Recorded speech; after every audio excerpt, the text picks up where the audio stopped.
انا معايا بيبي عندها 4 شهور ونص.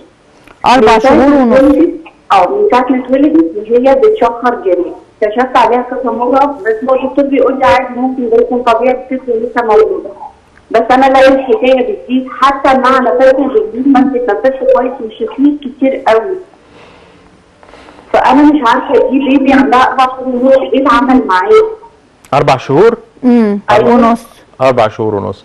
طيب هو باباها كان موجود في اللحميه واللوز، كان العيد طفل اكبر من حجم مناخيره، حتى شالت مامته وقالت لي هو طلع عنده 2 و10 شهور. فهل ده ممكن يبقى وراثه نفس اللي كان عند باباها برضه؟ يعني هي اللحميه وراثه؟ حاضر. عندك اي سؤال تاني؟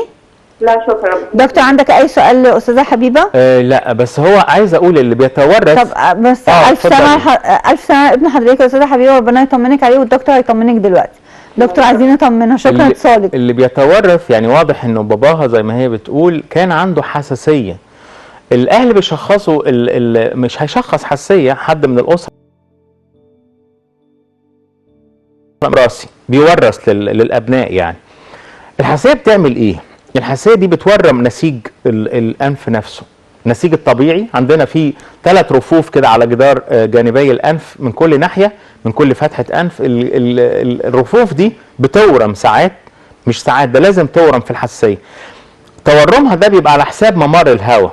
لما يتورم ممر الهواء هيقفل جزئيا ممر الهواء، زي ما اتفقنا هيعمل الشخير. ده اهم اسباب في الاطفال. اللي عنده 4 شهور نبحث فتحتي الانف الخلفيتين بالاشعه المقطعيه، يعني او باختبارات معينه بيعملها دكتور الانف والاذن، اختبارات بسيطه قوي.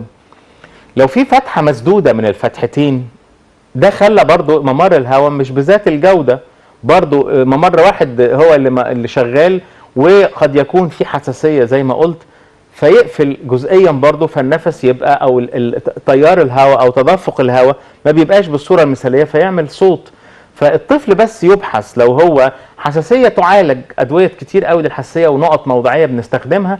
واحيانا بنستخدم في الاطفال اللي عندهم تورمات دي محلول الملح العادي جدا، وفي منه مستحضر في الاسواق اكتر من حاجه، اكتر من اسم. محلول ملح بيخلي الاحتقانات دي برضو تقل نسبيا، وبيفتح ممر الهواء الى حد ما. بس الاول يبحث ونستبعد وجود انسداد في احد الفتحتي الانف الخلفيتين ببعض الفحوص اللي يعملها اما دكتور الانف واذن في العياده، او بتشخص بالاشعه المقطعيه. لو ما اتعملش اشعه مقطعيه ممكن يكون هذا التشخيص مزد او تاه عن الطبيب المعالج.